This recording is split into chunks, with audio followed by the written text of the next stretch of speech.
there, Beth from scrappingwonders.com, and I am up with the collaboration with the wonderful Sarah Scraps for Stencil Play number 7. I cannot believe we've done 7 videos with different ways to use our stencils. So this week we decided to use Distress inks, and with Distress inks, my favorite way to play with them is in my art journals. I have done several backgrounds and mixed media things with Distress inks, but 9 times out of 10 it's always in my art journals. So for this video I decided to use my TN inserts that I have in my Etsy shop, and the first one that I'm using is a little 3x4 traveler's notebook insert, and it is made from the Tomoe River paper.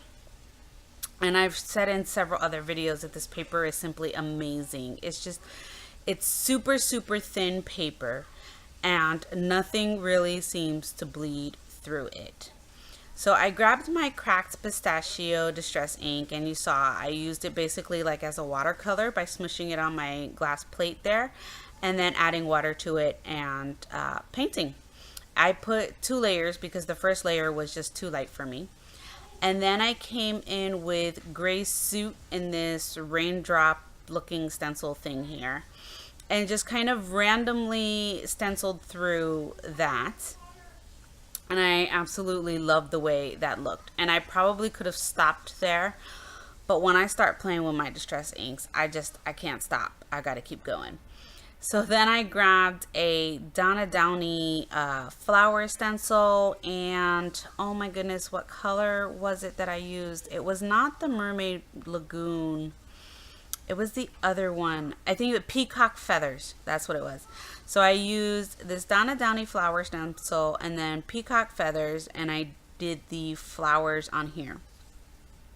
What I really love about Distress inks is that you can really get different color variations, and I was able to go, to a decent shade of the Peacock Feathers, meaning like fairly dark, and then some areas are lighter, and that's just by adding more ink. And I really love that effect that you can get from the Distress inks, and that just makes me super happy.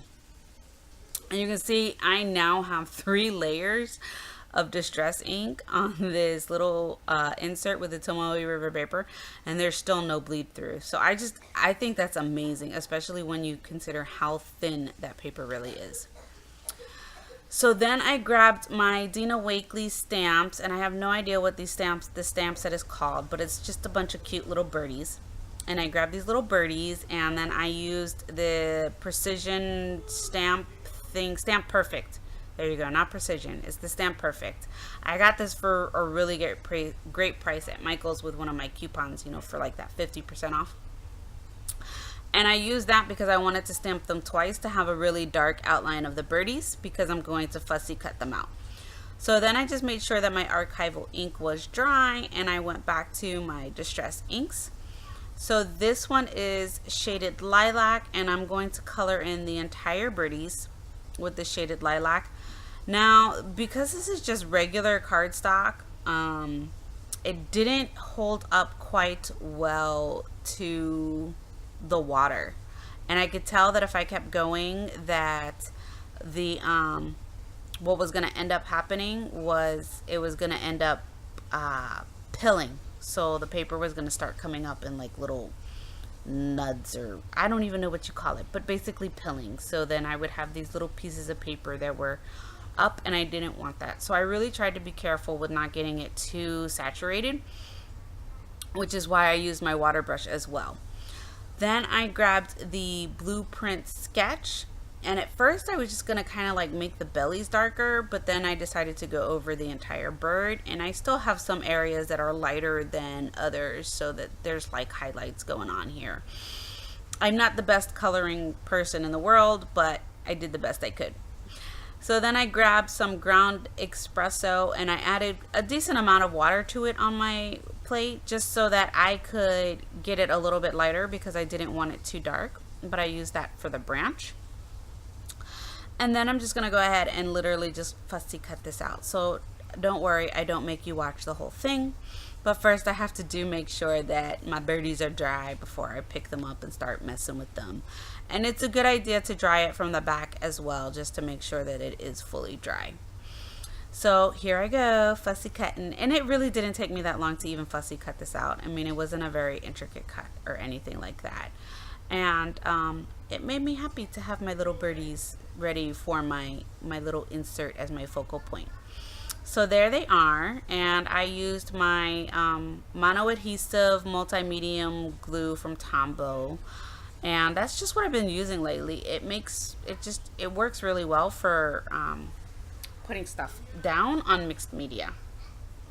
And then the stamp set had this little lovebird saying, so then I stamped that right there in that spot that was pretty much like bare. And that's really the only thing I did.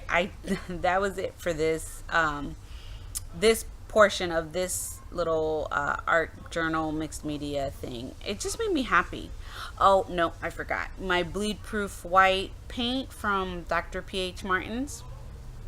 Let me tell you, this stuff is amazing, and I don't know why I didn't hear about it before, but it's pretty opaque. And when I tell you, I barely took any paint out of the jar, and I got that much paint on my glass mat. Was just amazing. So if you've never had it before, if you've never tried it before, I highly recommend that Dr. P.H. Martin's bleed proof white. It's just amazing. So now I came in with my tea dye distress ink, and I'm working in the standard size mixed media TN insert that is available in my shop. And the mixed media paper holds up really well to just about anything, because again, it's mixed media paper. So when I work with distress ink, I don't gesso or anything like that. I blend that sucker right into the paper. So I got this blended out pretty well, and then I dried it because I'm going to go in with the, what do I go in with? The gray smoke or smokes, whatever, the gray one, the gray distress ink I have. And the only complaint I have is that the stencil itself was very slick, and in hindsight I probably should have just taped it and it wouldn't have moved as much. So I probably should have just grabbed some washi tape and taped it on, but I didn't. So I did have a little bit of finagling to do with this stencil to make sure that I kept getting everything where I needed to be and it was all lined up. So lesson learned on that one for sure. I don't know why that stencil is so slick. Maybe because it's thick. I don't know. I don't know what it's made from. It's one of the Jane Davenport stencils, and I love it. I just had an issue because I was a dodo head and didn't tape it. So if you're going to use that stencil, I highly suggest that you tape it on. Now this is also a Jane Davenport stencil, and it's the flowers. And I used a Faber-Castell brush pen in black. Now this is India ink, so once it's put on and dried, it's permanent, which is what I love about them. And I'm using it to create flowers for my girl's hair. And I just leave this part in just so I could tell you a little bit about the India ink and how awesome it is. And so you could see me stencil. That's it. I don't know why I didn't cut all of this out, but I didn't. But anyhow, I hope so. Since I have a while, I hope you have been enjoying these stencil play videos that Sarah Scraps and I have been doing for you, and that you have been inspired and learned different ways to use your stencils, or have been inspired to try out different ways to use your stencils.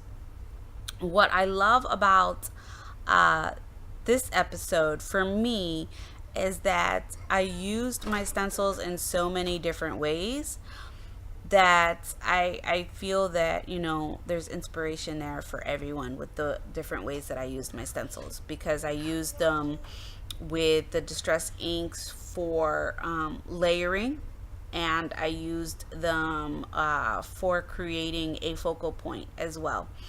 And I think that's really cool that they're so versatile, especially with the distress inks. So here what I thought was I was going to paint my flowers white. And so I tested it out in that little corner there, and I didn't like it. So then I got one of my Stabilo Marks All pencils in blue, and they are water reactive.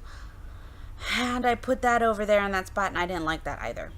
Now, I'm not saying I'm not going to go back to this art journal page. I probably will, and I'll probably go back in with some acrylic paint, and I will probably go in with Jane's acrylic paint because it's a matte finish, and I think the matte finish will look a lot better next to the distress inks. So then I grabbed some small chat stickers from Tim Holtz, and I stuck those down, and for some reason they weren't really sticking well. I don't know if it was the distress ink or what it was, but I had to use my Scotch quick dry adhesive to really get them to stick down. So you're going to see me stick those down in a second. And again, even after I did that, you can see like they were still popping up. So I don't know what was up. I don't. But I used one of my clear acrylic blocks and just, stuck them on top, and that'll hold them in place while I grab this plus sign stencil. This is an old stencil. It's from Heidi Swapp, and I used the peacock feathers just to add a little bit more interest to the layout. It's not randomly stenciled there, but it's not, like I wasn't trying to get like a perfect amount of the plus signs. Anyways, that's it for Stencil Play episode 7. Please subscribe by clicking the subscribe button below. Thanks for watching. Bye.